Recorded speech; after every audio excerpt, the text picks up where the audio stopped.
tardes, bienvenidos a este evento del Festival de Arte Nuevo. Bienvenidos al auditorio de la Facultad de Filosofía y Letras. Estamos muy emocionados por este evento y este Festival de Arte Nuevo que no se detiene a pesar de la pandemia. Y quiero presentar a un amigo y compañero de trabajo, pero antes que nada amigo y gran charlador, ¿no? Un gran conocedor y amante de la historia, aparte de el doctor Luis Carlos Hinojos Gallardo, amigo y director de la Facultad de Medicina. Gracias por estar aquí, gracias por atender esta invitación del Festival de Arte Nuevo. Como ven, estamos haciéndolo un poquito relajados. La idea es charlar en torno a la pandemia, en torno a la sociedad líquida y cómo la cultura también nos salva. Muchas gracias, pues buenas tardes, agradecido por la invitación a participar en esta parte del Festival de Arte Nuevo, que siempre para nosotros es un gusto. Y qué bueno, Armando acaba de hacer un comentario que no se detuvo por la pandemia, y es parte de lo que vamos a platicar aquí, que el festival no se detuvo. Bueno, pues agradecido pues con la invitación de, como ya bien dijo también él, me honra con ese título de amigo, pues mi amigo Armando Villanueva, el director de la Facultad de Filosofía y Letras. Le preguntaba yo que cuál es su profesión, pero bueno, eso es difícil de identificar o de conceptualizar, ¿no? Porque él tiene varios estudios, entre ellos la maestría en Humanidades, que para mí me parece de las más importantes y que reflejan precisamente su actuar siempre, ¿no? Y también pues tiene el doctorado en periodismo, así que pues eres un periodista humanista. Entonces, Eso intentamos. Entonces se va a dar la charla en ese sentido, y agradecer la invitación de la Secretaría de Cultura, la maestra Concepción Landa. Gracias por la invitación y por arriesgarse en tenernos a nosotros en una plática libre. Gracias por la apertura. Los invitamos a que consuman productos de la universidad ahora que estamos en pandemia. Vino Quinta Gamero es un vino delicioso y la idea es charlar como entre amigos, pero con esta sociedad y esta dicotomía que siempre se ha dado a lo largo de la cultura occidental.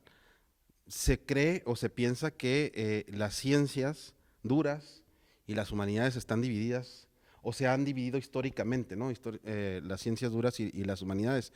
Y no necesariamente tiene que ser así. Y la pandemia, creo yo, es un punto de inflexión para reflexionar acerca de esto, ¿no? Hay ciencia, obviamente, pero de ahí también algo que platicábamos antes de entrar a la charla, a la grabación. Hay dilemas éticos, hay reflexión en torno a qué es la verdad, qué es lo que hay detrás de todo lo que pudiera parecer teorías conspiratorias, cuál es la importancia del ser, de la introspección, de la introyección y de cómo el ser humano se relaciona con las diferentes esferas de la sociedad en medio de esta pandemia. Platicabas acerca de dilemas interesantes, éticos, ¿no? Uh, Hace poco estuvimos juntos en un diplomado de bioética, donde se tocaban precisamente esos puntos. No sé si quieras abordarlo. sí, así es. Pues mira, hemos leído muchos textos en las redes sociales, y leía yo hoy en la mañana uno que decía, te hubieras imaginado todo lo que iba a pasar aquel 31 de diciembre del 2019, todo lo que venía en el 2020. Se han hecho muchas bromas, ¿no? De que ya estuvo 2020, ya por favor. Pero bueno, yo creo que sí, definitivamente este 2020 va a cambiar, va a ser un parteaguas en la humanidad. A mí me gusta mucho decir, y lo digo ahí en la facultad, lo menciono mucho en las graduaciones de los médicos, cirujano y partero, que la medicina se le considera pues la más humana de las ciencias y la más científica de las humanidades. Y bueno, pues pandemias como esta, porque bueno, ya tenemos en la historia de la humanidad otras que han sido incluso más severas, pero bueno, que no son de la época moderna. Este tipo de pandemias pues ponen a prueba este dicho de que si la medicina es la más científica de las humanidades y la más humana de las ciencias. ¿Por qué? Pues porque se mezcla mucho con esas ciencias duras, la parte del humanismo, la parte de la ética, es donde realmente se está poniendo a prueba esto, ¿no? Decíamos, y en un texto que a lo mejor ahorita vas a leerlo y que me lo compartías, que si hemos aprendido de la historia. Y en una parte de esta pandemia yo hacía un comentario también en redes sociales y decía, pues parece que no aprendimos, ¿no? Parece que no aprendimos porque comentaba yo o ponía un recuerdo de hace 10 años que tuvimos la pandemia de influenza de H1N1, me tocó vivirla en la Ciudad de México y me tocó vivirla en el epicentro de todo, puesto que yo en aquel entonces me encontraba en el Instituto Nacional de Enfermedades Respiratorias, que al igual que hoy, pues se consolidó como el epicentro de la pandemia de influenza en México. Entonces nos tocó recibir a la mayoría de los pacientes, a los más graves, al inicio de la pandemia ahí. Y bueno, pues veíamos que no aprendíamos muchas cosas durante este tipo de pandemias o este tipo de desastres, porque le podemos llamar como un desastre. Completamente. Sale a flote lo mejor y lo peor de la humanidad, ¿no? Y eso es lo que, y de los individuos o de nosotros mismos, tanto como individuos como grupo y como sociedad, emana lo mejor y lo peor. Y también vimos, como en esta vez hemos visto, muchas muestras de solidaridad humana, muchas muestras de apoyo, de ayuda entre los seres humanos, independientemente de las diferencias que nosotros mismos hemos creado, como la raza, la religión, las creencias, el color de piel. Vemos que se sobrepasa todo eso y se lleva hacia la humanidad, hacia lo humanitario, ¿no? La ayuda. Pero también vemos el egoísmo como también aflora, muchas veces alimentado por el miedo, ¿no? Y veíamos pues cuando empezó esta pandemia, y si hacemos un recuento de cómo empezó, y hay muchas cosas que pudiéramos y que debemos aprender de esta, ¿no? Una de ellas es el darnos cuenta que las fronteras que insisto, nosotros culturalmente, socialmente, políticamente hemos construido, pues la naturaleza no las ve, ¿no? O sea, no hay fronteras para los virus, no hay fronteras para la enfermedad, como tampoco lo debe de haber para la solidaridad entre los seres humanos. Y veíamos como un evento que veíamos muy lejano y que en diciembre del 2019 decíamos, pues allá en China alguien se comió un murciélago y parece que algo pasó en una ciudad de la cual nadie habíamos escuchado, Wuhan, nadie habíamos escuchado de Wuhan. Y bueno, eso ocurre en un sitio tan lejano a nosotros, no solo geográficamente, sino culturalmente. O sea, pues son los chinos, pues a ver que ellos siempre saben manejar estas cosas, ¿no? Y en ese diciembre empezaba a propagarse, empezaban los mismos chinos a decir, saben que esto está serio, y veíamos imágenes dantescas en la televisión de pacientes cayéndose en la calle, falleciendo ahí, de acúmulo de cadáveres cuando empezaba esta pandemia, cuando empezó a transmitirse, y rápidamente vimos cómo las fronteras le importaron muy poco, ¿no? Y empezó a transmitirse a todo el virus hasta que por fin llegó a nuestro México, empezamos a tener los primeros casos y se expandió rápidamente a toda la República.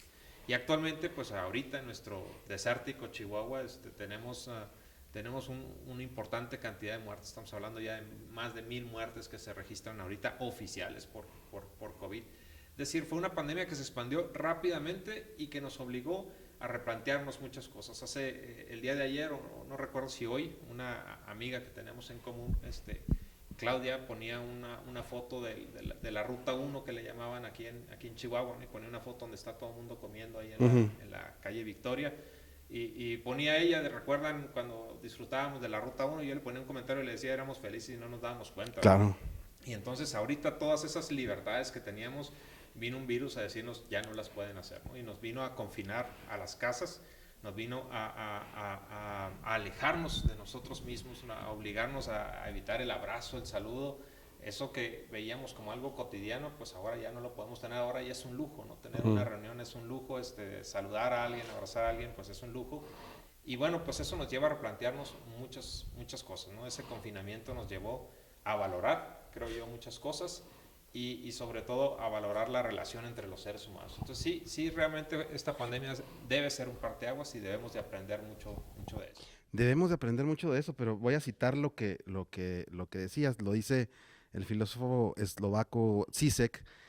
Él dice, Hegel escribió que lo único que podemos aprender de la historia es que no aprendemos nada de la historia. Así que dudo que la pandemia nos haga más sabios. Lo único que está claro es que el virus destruirá los cimientos de nuestras vidas, provocando no solo una enorme cantidad de sufrimiento, sino un desastre económico posiblemente peor que la Gran Recesión. No habrá ningún regreso a la normalidad. La nueva normalidad tendrá que construirse sobre las ruinas de nuestras antiguas vidas. Qué duro lo que dice Zizek. Yo no quisiera ser tan fatalista como Zizek, y quisiera pensar que sí vamos a aprender algo de la pandemia, pero también a lo largo de la humanidad, no solamente Zizek lo dice el filósofo sociólogo francés Gilles Lipovetsky, dice, no vamos a aprender nada por sí mismo, tenemos que utilizar herramientas para poder reflexionar. Si no reflexionamos, vamos a caer en un egoísmo, es lo que dice el sociólogo francés que antes mencioné, y vamos a caer en un individualismo más exacerbado. Entonces, sí tendríamos que tener un concepto de conciencia, un concepto de empatía, colectividad, reflexionar sobre eso, pero también me queda claro sobre lo que mencionabas del camión, de la fotografía Ruta 1, perdón, de la fotografía Ruta 1 que subió Claudia. No sabemos tampoco estar en el ocio, no sabemos disfrutar del ocio porque creemos que el ocio es solamente hacia afuera y una cuestión de consumo. Y muchas veces el ocio, por lo menos ahora en esta pandemia, es una introyección y una introspección, creo yo, y no sabemos estar con nosotros mismos. Al final de cuentas, ese puede ser también uno de los grandes problemas de ansiedad y que vivimos en este encierro, ¿no? No sabemos estar con nosotros mismos porque al final de cuentas es difícil mirar para adentro. Uno se puede ir al abismo en ese sentido, ¿no? Hablando de cuestiones un poquito filosóficas o de pensamientos más abstractos, ¿no? Y por eso a lo mejor tanta ansiedad o tanta no saber qué hacer, tanta desesperación. Y, y esa desesperación también nos obliga o gestiona mucha gente a cuestionarse si esto es real o no es real. Porque yo lo he visto en los puestos, lo he visto en la calle y la gente comenta, esto no es real, esto es real, doc. Sí, totalmente, ¿verdad? Totalmente real. Ahora habría que ver el concepto o el enfoque que se le da a esa pregunta de si esto es real o no real. El virus es una realidad, las defunciones ahí están. Cada vez más ahorita, por ejemplo, y lo comentaba con algunos amigos, ya todos conocemos a alguien que se infectó.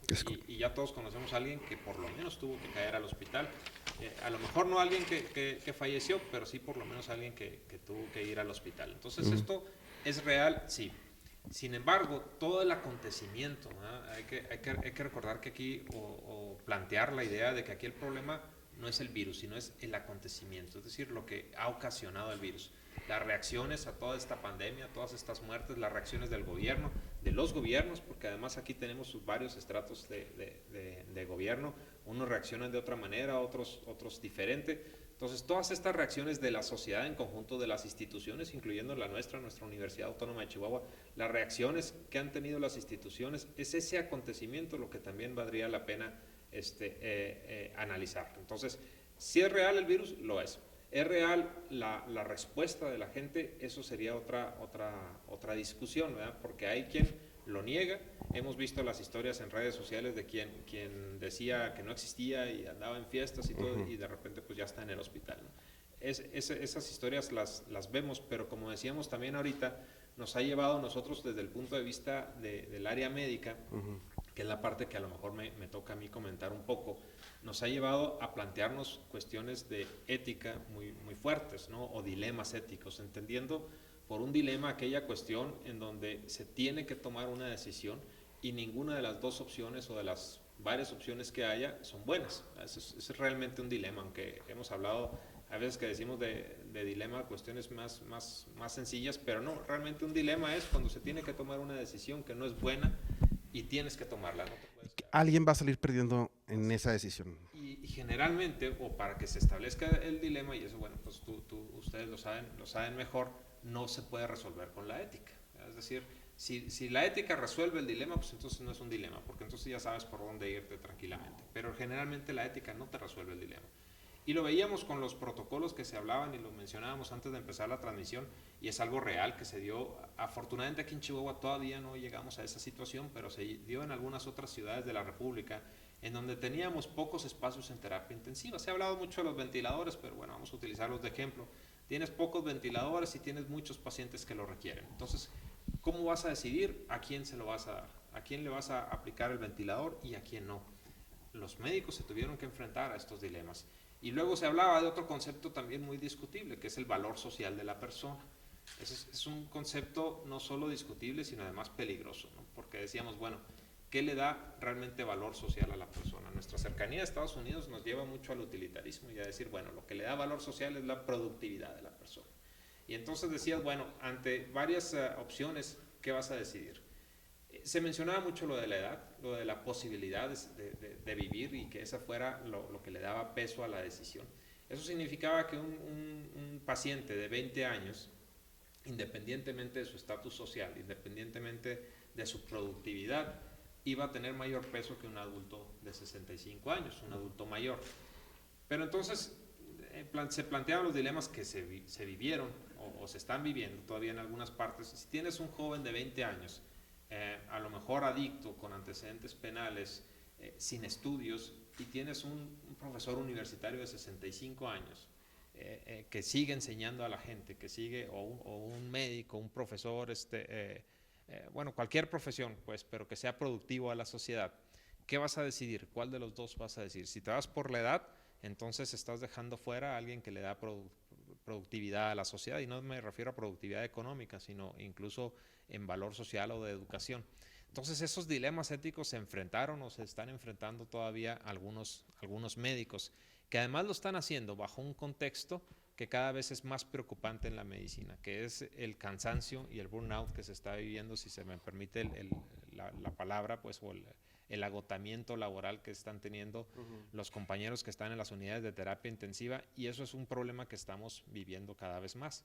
Entonces, sí nos ha replanteado muchas cosas, y la pregunta es ¿a qué atenernos, ¿no? O sea, ¿a qué apegarnos? Como dije, la ética no resuelve esto, porque entonces es tan poco ético resolver por uno que por otro en estos ejemplos que puse.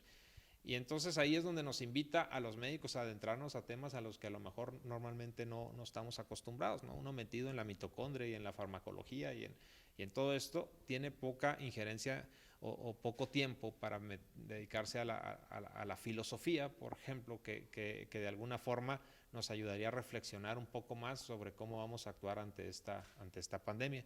Y eso es desde el punto de vista médico, ¿no? Porque desde el punto de vista individual, te decía, el confinamiento al que nos obligó, nos enfrentó a algo difícil, como tú lo dijiste, que es para cada uno de nosotros enfrentarnos, que es a nosotros mismos. Porque llega el momento donde Netflix ya no te soluciona el tiempo, ¿no?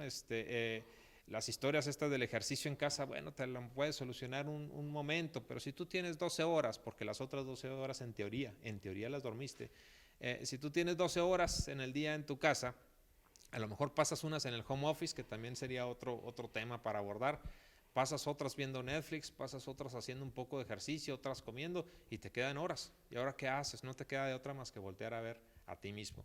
Y ojalá lo hiciéramos, ojalá pudiéramos hacer esa introspección de la que mencionas tú, y empezáramos a revalorar, a replantear nuestros objetivos, a replantear nuestra vida, a decir, bueno, ¿qué estoy haciendo? ¿Hacia dónde voy? Las clásicas preguntas filosóficas, ¿no? Nos las pudiéramos hacer, pero da miedo, da mucho miedo, y uno recurre precisamente al ocio para no caer en ese riesgo, en ese temor de caer en hacerte esas preguntas, que las respuestas, aunque las tienes, te dan miedo. Claro, te dan miedo, siempre da miedo verse en el espejo, ¿no? Yo creo que es una de las miradas más fuertes que puede haber, pero ahorita lo que mencionabas, me viene una pregunta, o una inquietud. Bueno, después de esta pandemia, de este virus COVID-19, se avecinan, creo yo, dos pandemias terribles, por decirlo de alguna manera, pandemias. Una es de salud mental, problemas de salud mental, lo que platicabas ahorita, ¿qué hago con mi tiempo? ¿Cómo enfrento yo este encierro y cómo enfrento yo a veces conmigo mismo, ¿no? Y todas estas cuestiones. Y la otra, la cuestión que mencionaba, sí sé que en el texto viene una recesión económica peor que la Gran Depresión, según lo que dicen muchos analistas. Y esto puede desencadenar, creo yo, una cantidad impresionante de problemas, como desde la seguridad. Por solamente mencionar alguna de ellas. Entonces vemos cómo esta cuestión médica afecta el total. Ahí es donde yo creo que podemos reflexionar como humanidad y reflexionar, por ejemplo, China paró las fronteras, China paró la industria, y vieron cómo se despejó el cielo, vieron cómo se descontaminaron los ríos, vieron cómo cierta fauna empezaba a crecer porque no la dejamos crecer nosotros mismos. Yo recuerdo mucho me gusta hacer muchos estos enlaces entre la alta cultura y la cultura pop, como dicen en Matrix, el virus es el ser humano. en Matrix. Y hasta cierto punto podemos reflexionar que así es. Somos los grandes depredadores, somos el único mamífero que produce basura en el planeta. Sí. Es impresionante. Entonces, y eso lo que decía Gil Lipovetsky, hay que reflexionar con herramientas acerca de esta pandemia, pero si no reflexionamos con estas herramientas, como una de ellas es la educación, que nosotros estamos en gran parte dedicado a este extensionismo, difusión de la cultura, educación y la investigación. Si no utilizamos estas herramientas para reflexionar, pues vamos a quedar en lo mismo, vamos a estar condenados a repetir la historia, como dice ese dicho, ¿no? Si no conoces la historia, estás condenado a repetirla. Yo creo que lo peor sería que la conozcamos, hiciéramos caso omiso y la repitamos y volvamos a caer en estas pandemias, que te decía yo, la emocional, la de salud mental y la económica y la de seguridad, por decir nada más algunas cosas. Pero tú lo vives desde un frente muy particular y eso pudiera ser algo que interesara en parte de la plática, en parte de la charla, cómo se vive este burnout, como dijiste tú, dentro de la comunidad médica, ¿no? Y cómo también son seres humanos, o sea, creemos que sí los manejamos como son los héroes, y sí son los héroes, pero también son seres humanos, también tienen sus filias, sus fobias, sus miedos, y cómo enfrentan esa comunidad médica este tipo de pandemias y ese embate que pudiera afectar la salud mental de todos aquellos que están combatiendo en primera línea. Sí, así es. Como tú mencionas, vienen dos pandemias más importantes, o bueno, vienen varias, pero dos que yo le pondría un poco más atención, secundarias o como consecuencia de lo que estamos viviendo. Una de ellas ya lo dijiste bien, que es el problema de salud mental. Los psiquiatras y la gente de salud mental a nivel mundial están preocupados por lo que viene, ¿no? Por cómo ha afectado esto desde la persona, y todos conocemos algunos que les dio un miedo terrible. Ayer decíamos, teníamos una comida entre varios amigos que faltaste, por cierto, y otro de nuestros compañeros que faltó decía, es que no quiso venir porque le tiene mucho miedo a la comida. Él piensa que el virus se puede transmitir por la comida y literal ha dejado de comer en reuniones desde que empezó la pandemia. Entonces este miedo se puede extender y puede ser parte de las consecuencias que vamos a tener. Entonces sí vamos a tener una consecuencia de salud mental importante y creo que tenemos que trabajar en eso, y a lo mejor ahí las instituciones es parte de nuestro trabajo de pensar en lo que viene, en esta sociedad que viene. Yo he pensado mucho qué sociedad viene, o sea, de acuerdo a lo que estamos viviendo, qué esperamos en 5 años que tengamos, por ejemplo, por poner un límite de tiempo, y esperamos sí una sociedad con una afección en salud mental importante, con miedos, con un síndrome depresivo importante que cada vez se va a reflejar más. Esa falta de contacto entre los seres humanos nos va a llevar indudablemente a una soledad, y no todos estamos preparados para vivir esa soledad. El ser humano es un animal altamente sociable. Yo creo Así que es es. lo que a pesar de sus debilidades como físicas, somos unos mamíferos que caminamos casi hasta el año, a diferencia de otros. La sociabilidad fue lo que lo hizo fuerte para poder salir, y que venga esta pandemia a cambiar eso es fundamental, creo yo, como tú lo mencionas. Así es. Sí, mencionaba a un compañero que ahí también en redes sociales, que él estaba pues en su casa resguardado, es una persona ya mayor de 70 años, y le hablaron, le llegó una llamada a su celular del ISSSTE, del Instituto de Servicios Sociales de los Trabajadores del Estado. De los trabajadores del Estado, sí, que es su servicio médico. Y la llamada fue para decirle, oiga, usted es diabético y está en control aquí, pero pues no ha venido a citas porque pues por la pandemia, y queremos saber cómo está emocionalmente, le dijeron, cómo se siente. Dice, pues me sorprendió mucho la llamada, dice, me gustó la llamada, dice, además la mayoría de mis familiares no me han hablado a ver cómo estoy, dice, y el ISSSTE, que ni me conoce, me habla. Entonces, creo yo que las instituciones tenemos mucho trabajo que pensar, porque sí va a haber una afección importante en la salud mental. Esa va a ser otra pandemia que va a ser severa y que nos puede afectar. De por sí ya teníamos índices de suicidio altos. Claro. Con esto lo vamos a tener todavía más. O tenemos que pensar en eso y ver qué podemos hacer para prevenirlo. Cómo podemos hacer grupos de apoyo, cómo podemos hacer redes de apoyo para nuestros jóvenes que lo van a resentir muy fuerte. Ya habíamos hablado de que los jóvenes, los millennials, actualmente los centennials, tienen una visión diferente de la vida, pues con esto también se va a trastocar esa visión. Y entonces también tenemos que pensar a dónde vamos como institución, nosotros como universidad, qué tenemos que hacer o qué tenemos que prevenir para esa cuestión de salud mental. Y la otra pandemia, pues es la cuestión económica. Al detenerse la economía, pues la pobreza va a aumentar. Y entonces vienen también estos dilemas éticos de los que hablábamos en el padre de familia. ¿No? Aquel padre de familia que se quedó sin trabajo y que tiene a 2, 3 bocas que alimentar en casa. ¿Qué va a hacer? Pues tengo que salir a trabajar aunque sea ilegal. ¿Ya? Entonces tenemos gente que está haciendo eso. ¿Y qué va a hacer la autoridad? Dice, bueno, lo meto a la cárcel porque está trabajando ilegalmente cuando se quedó en que nadie saliera.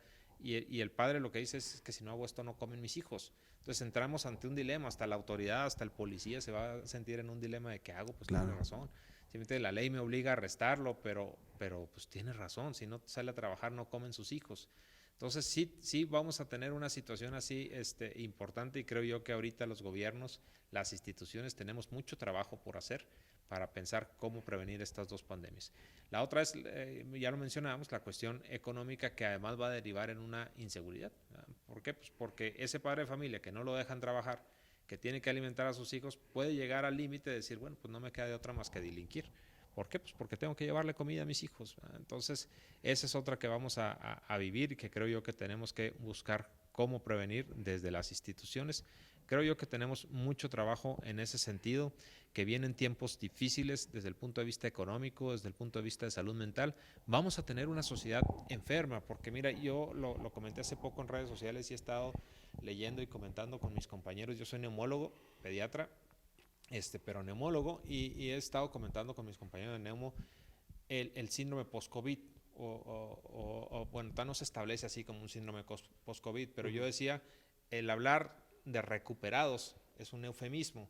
¿Por qué? Porque vemos que el paciente que se recupera de COVID queda con secuelas importantes, tanto neurológicas como respiratorias. Entonces, vamos a tener una sociedad de muchos recuperados, en teoría, porque van a tener esas secuelas. Entonces, se nos agrega un grupo más al catálogo de enfermedades crónicas, que es aquel post-COVID. Entonces, vamos a tener una sociedad más enferma. Y esta pandemia, algo que vino a decirnos y a darnos una cachetada, a obligarnos, pues, a lo que siempre nos habían dicho los médicos y las instituciones, ¿no? A la salud, al estilo de vida que llevamos. ¿A quiénes les ha pegado más? ¿A quiénes son factores de riesgo? Pues aquellos que padecen de obesidad, a la gente grande, a la gente que tiene tabaquismo importante. Se ha pegado. Entonces esta pandemia vino a decirnos de manera fuerte, o mejoras tu estilo de vida, o la selección natural te va a llevar. Entonces, sí insisto, hay muchas cosas que tenemos que repensar en esta pandemia, pero es importante que no perdamos esa oportunidad, claro. Que pudiéramos perderla. Yo siento que la perdimos hace 10 años, con influenza la perdimos. Está la vacuna de influenza, no tenemos, anhelamos una vacuna para el coronavirus y sin embargo tenemos todavía un grupo de personas antivacunas contra influenza. Claro. Tenemos todavía gente que dice no te pongas la vacuna porque te va a causar la enfermedad. No, científicamente hablando no te la causa la enfermedad. Tiene efectos adversos y en algunos más y en otros menos, pero nada comparable con un paciente en terapia intensiva por una neumonía por influenza.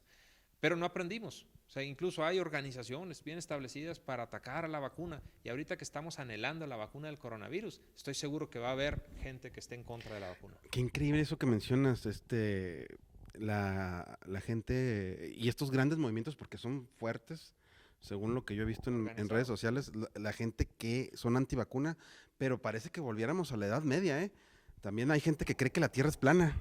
Bueno, sí. Y luego y de repente hay gente que cree otro tipo de cosas o los mitos, ¿no? Que vienen ahora con el COVID. Mencionas varias cosas que se me agolpan aquí en la cabeza, ¿no? Y que quisiera ordenar. Mencionabas un poquito acerca de que perdimos una gran oportunidad cuando fue lo de la influenza para cambiar culturalmente ciertas cosas. Es verdad, pero también como sociedad no hemos sabido exigir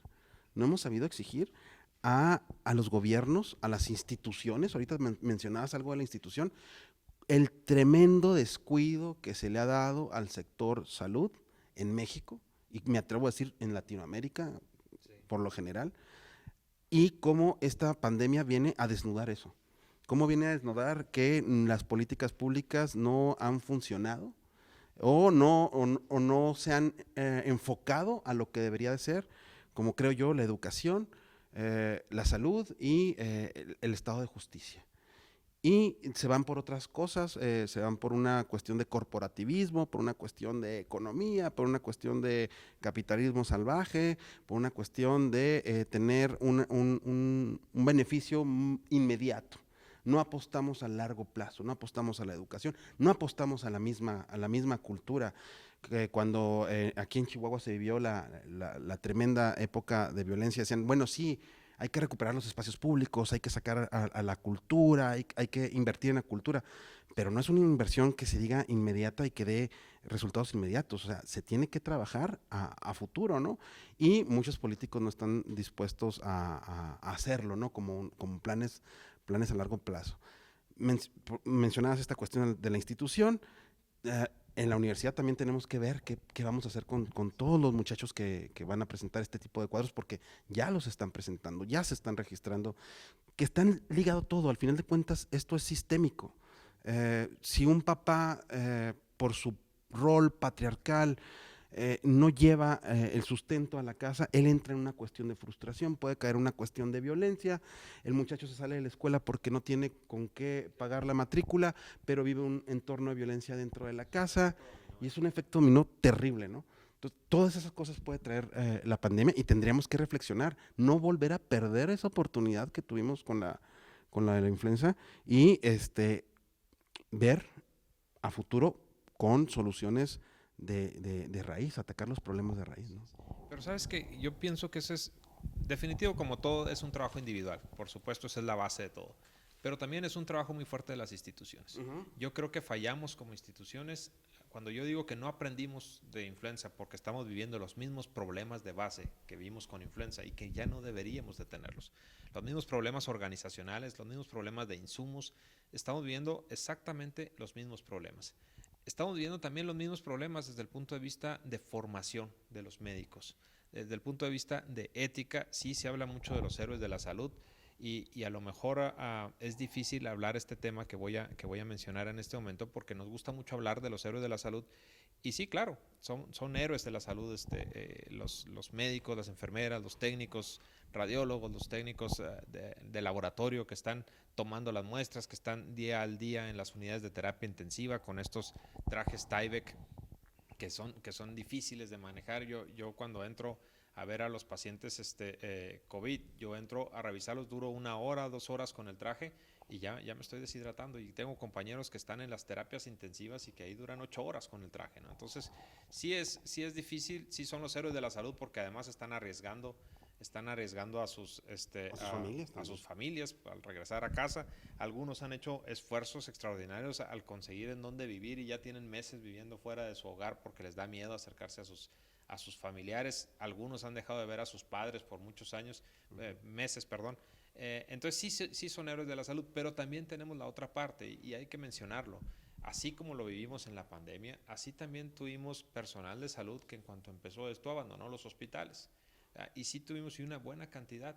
Ahora que se habló de los vulnerables, y este es un tema muy, muy difícil de tocar porque hay muchas aristas o muchas perspectivas de esto, ¿no? Se habló de los vulnerables y se dijo toda aquella persona vulnerable cuando empezó la pandemia, la Secretaría de Salud, y voy a centrarme en el Estado, que es un problema nacional e internacional. Aquí en el Estado se dijo, todas las personas vulnerables se pueden retirar a su casa para evitar riesgos, ¿no? Y entonces hubo personal, compañeros, colegas médicos, que no tenían realmente un riesgo, pero que a lo mejor ante el tener catalogado hipertensión, aunque sea una hipertensión controlada, lo aprovecharon para irse a casa. Para irse a casa y no estar en el hospital, sí estar cobrando en otros lados, sí estar trabajando en la privada. Entonces, también hay que ver esa parte, ¿verdad? Sí, también hay que ver esa situación. Y se vivió en influenza. Se vivió en influenza y ahora lo volvemos a vivir. Entonces ahí estamos fallando en las instituciones. Y hablo desde el punto de vista mío, que es una institución formadora de recursos humanos para la salud. Creo que fallamos en esa parte de la ética, de la responsabilidad ante el paciente con coronavirus, ¿verdad? Entonces, sí creo yo que tenemos mucho que aprender. Creo que tenemos que hacer un ejercicio que no estamos acostumbrados a hacer, que es ver, como tú lo decías, a largo plazo. Estamos, así como las nuevas generaciones, acostumbrados a la inmediatez. Lo más que pensamos es al próximo año qué va a pasar, pero tenemos que pensar más allá, a mediano y a largo plazo, hacia dónde va nuestra sociedad y qué tenemos que hacer. Eso es lo importante, creo yo. Sentarnos a ver como institución qué viene en 5 años, de acuerdo a lo que se está viviendo ahora. Yuval, el que escribe estos libros que ahorita están muy de moda de hombres a dioses, Sí, sí. él decía, bueno, la sociedad que vamos a tener depende de las decisiones que tomemos en este momento, ¿no?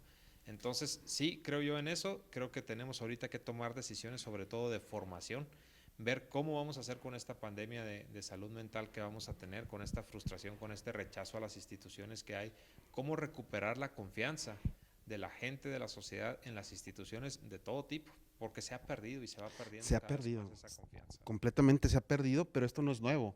Voy a tomarme la libertad de leer un texto de Michel Foucault, 1975 es este texto. Fíjense qué revelador puede ser. En este espacio cerrado, recortado, vigilado, en todos sus puntos, en el que los individuos están insertos en un lugar fijo, en el que los menores movimientos se hallan controlados, en el que todos los acontecimientos están registrados, en el que un trabajo ininterrumpido de escritura une el centro y a la periferia, en el que el poder se ejerce por dentro de acuerdo con una figura jerárquica continua, en el que cada individuo está constantemente localizado, examinado y distribuido entre los vivos, los enfermos y los muertos, todo esto constituye un modelo compacto de dispositivo disciplinario. A la peste responde el orden. Tiene por función desenredar todas las confusiones, la de la enfermedad que se transmite cuando los cuerpos se mezclan, la del mal que multiplica cuando el miedo y la muerte borran los interdicios, prescribe a cada lugar, a cual su cuerpo, bien por el efecto de un poder omnipresente, omnisciente, en el que subdivide de la misma manera, regula e interrumpidamente hasta la determinación final del individuo, de lo que lo caracteriza, de lo que le pertenece, de lo que le ocurre. Contra la peste, que es mezcla, la disciplina va a valer por su poder de análisis. Ha habido en torno a la peste toda una ficción literaria de la fiesta, de las leyes suspendidas, de los interdictos levantados, el frenesí del tiempo que pasa, los cuerpos mezclándose sin respeto, los individuos que se desenmascaran, que abandonan su identidad estatutaria y la figura bajo la cual se los es reconocida, dejando aparecer una verdad totalmente distinta. Pero ha habido también un sueño político de la peste, que era exactamente lo inverso, no la fiesta colectiva, sino las participaciones estrictas, no las leyes transgredidas, sino la penetración del reglamento hasta los más finos detalles de la existencia, y por intermedio de una jerárquica compleja que garantiza el funcionamiento capilar del poder. Michel Foucault nos habla de cómo la enfermedad, porque él analizó muchos fenómenos psiquiátricos, como la cuestión de la locura en varias instituciones, como la cárcel y la escuela. Curiosamente, Michel Foucault nos dice cómo estas líneas pueden, este confinamiento, esta cuarentena, puede también observarse más que de una crisis de salud, también una crisis de gobierno y una crisis de control. Y eso no está por demás, precisamente por esa falta de credibilidad que tienen mucho las instituciones. Y las instituciones tendrían que evolucionar en ese sentido, tendrían que evolucionar mucho para recuperar esa credibilidad. Y vamos a ponerlo como es. Ahora con la pandemia se han cuestionado mucho la institución educativa, la médica, el mismo gobierno como tal, ¿no? Yo cedo mis derechos en pos de tener un beneficio que es mi seguridad primeramente que nada y la de los míos, pero no la estoy teniendo. Sí, fíjate que, sin embargo, yo pensaría y me atrevo a decir este pensamiento totalmente personal, que si bien sí hay una falta de credibilidad ya en las instituciones, en los hospitales no se diga, la gente ya le tiene temor a los hospitales. Por ahí hay textos que son un poco de risa que dicen, oye, estudié 7 años para ser médico general, 4 más para ser especialista, 1 más para ser subespecialista, y tú le crees mejor al vecino que a mí, ¿verdad? Entonces sí hay una pérdida de credibilidad en las instituciones, en el gobierno, en las instituciones médicas, pero yo me atrevería a decir, Armando, a reserva de que pienses lo contrario, que todavía la institución educativa mantiene cierta credibilidad en la Sí. sociedad.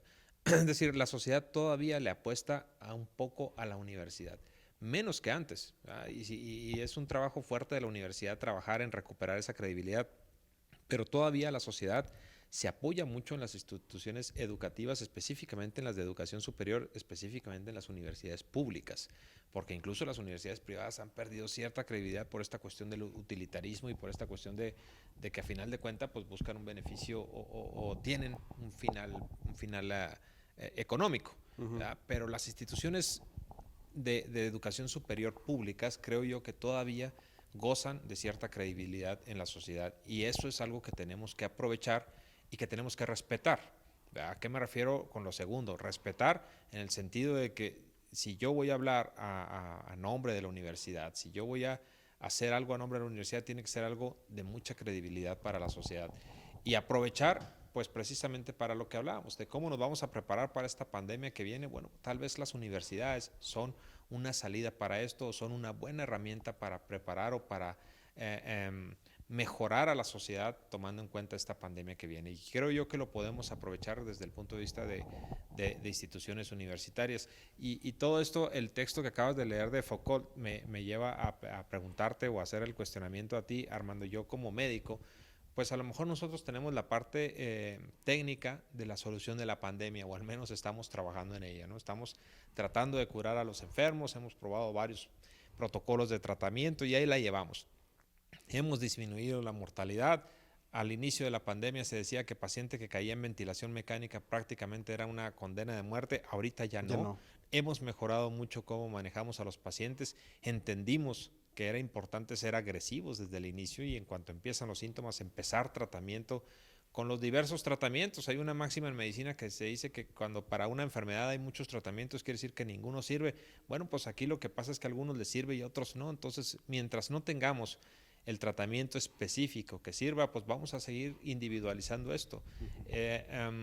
¿Cuál es la diferencia con la H1N1? Dos ventajas importantes. Se creó la vacuna y dos, teníamos un tratamiento específico. Tenemos un tratamiento, un antiviral que le pega bien al H1N1. Al coronavirus, al COVID-19, no tenemos todavía un antiviral así. Entonces estamos haciendo, digamos, nuestra parte, pero no es suficiente. Esta parte que decimos de la salud mental, esta parte que decimos de la frustración, que es parte de la misma salud mental, la depresión en que cae la gente, ¿cómo? Y ahí yo te preguntaría a ti como experto en esa área, ¿cómo? Porque a mí me llega a la mente como médico que algo puede ayudarnos a evitar eso y eso sería pues la parte de la cultura, ¿no? Y es la parte de lo que íbamos a platicar ahora, Claro.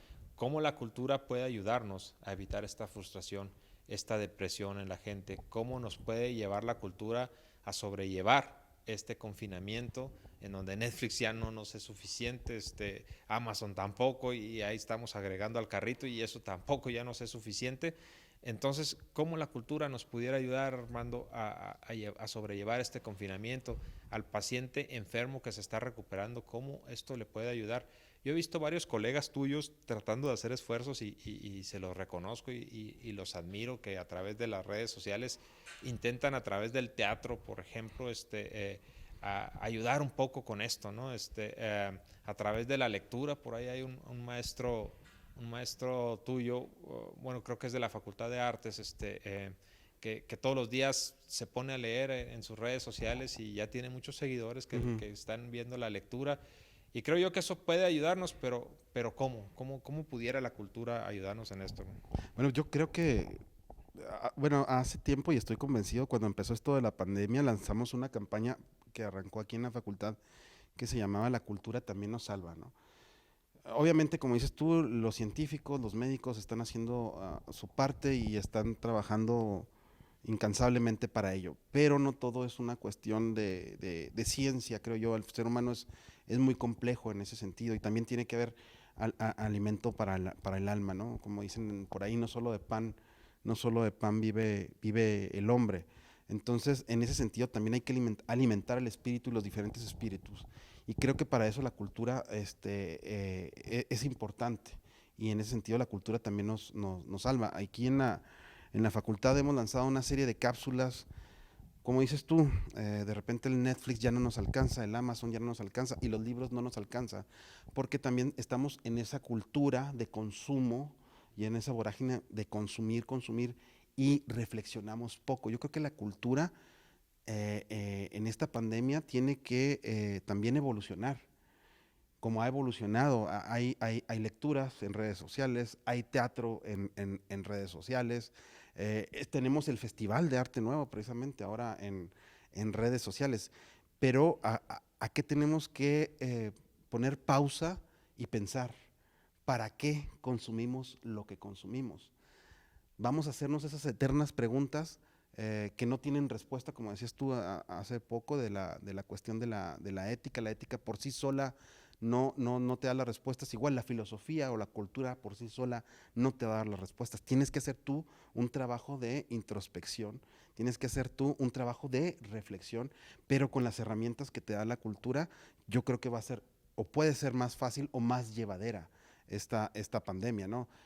Por ahí también hace poco subía a Joaquín Sabina un video donde decía, bueno, a mí no me da miedo el encierro, no me da miedo estar solo, porque yo siempre que puedo saco un libro.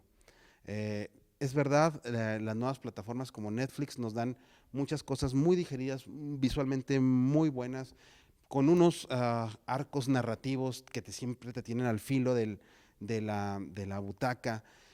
También hay que cambiar ese tipo de narrativas.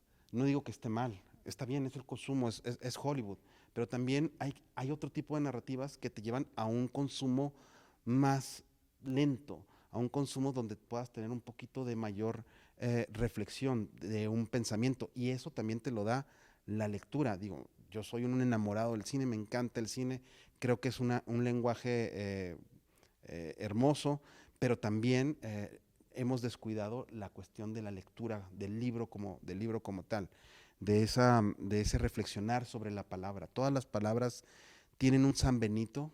El San Benito se le colgaba a los que condenaban en la Santa Inquisición y dependiendo del pecado o de lo que habían cometido, se les colgaba ese San Benito.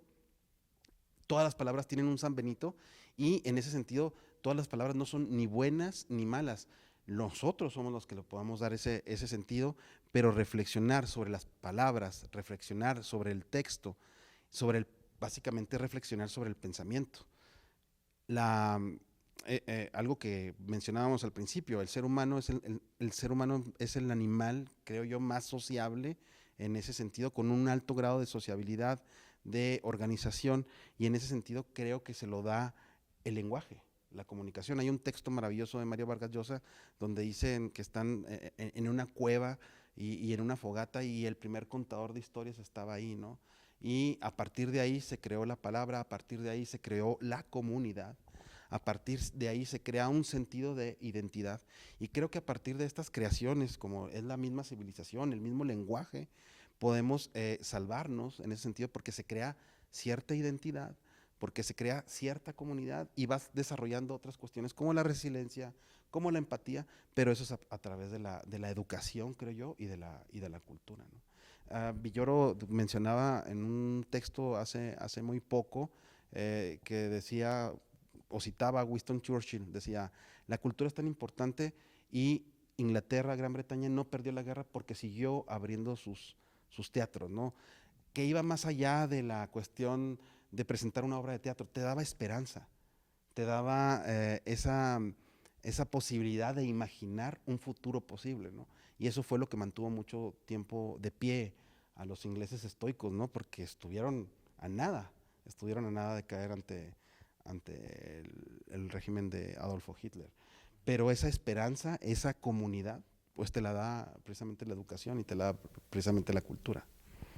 Pues sí, yo pienso que es una herramienta a la cual tendríamos que apegarnos y ahí viene otra tarea de las instituciones, ¿verdad? O Ujú. sea, yo te decía que en mi opinión la sociedad sigue confiando en las instituciones, así como en la universidad sobre todo. Y bueno, pues ahí viene otra tarea para la universidad, ¿no? Porque si alguien es semillero de cultura, semillero de todas estas actividades, pues es precisamente la Claro. universidad. Y aquí yo creo que si bien se ha dicho que la Facultad de Medicina y Ciencias Biomédicas, que la Facultad de Enfermería, la Facultad de las áreas de la salud son ahorita quienes están trabajando mucho en la cuestión de la pandemia, pues sí, pero insisto, en la cuestión técnica, ¿verdad? La cuestión a lo que nos dedicamos nosotros, o sea, ver al enfermo, darle tratamiento y tratar de evitar las consecuencias. Eh, pero también creo yo que ahorita hay una responsabilidad muy alta de ustedes, las facultades o las escuelas, que tienen que ver con la difusión de la cultura, ¿no?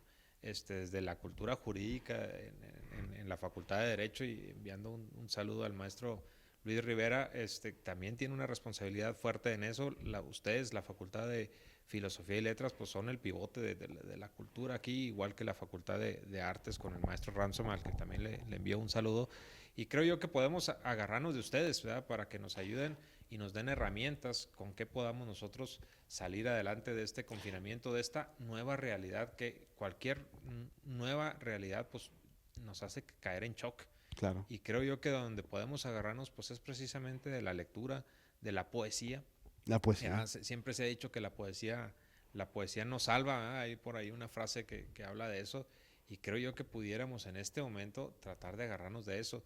Fíjate que en mis colegas, los médicos, les gusta mucho este tipo de salidas, y creo yo que es como una emergencia ante la situación que viven, ¿no?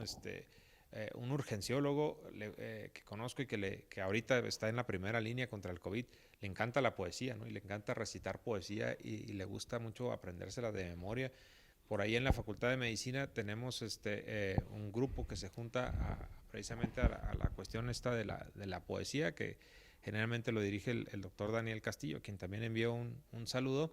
Y varios médicos van ahí, recitan poesía, y es como una salida, Claro. es como un escape que ellos tienen. Y creo yo que es algo bueno, así que pues esta es una responsabilidad muy alta de ustedes, ¿no? Sí, ahorita que mencionabas lo de la poesía, me acordé de Lorca y del dicho, no solo de pan vive el hombre, decía Lorca, si yo estuviera en esa situación, yo pediría medio pan y un libro, decía Federico García Lorca, ¿no?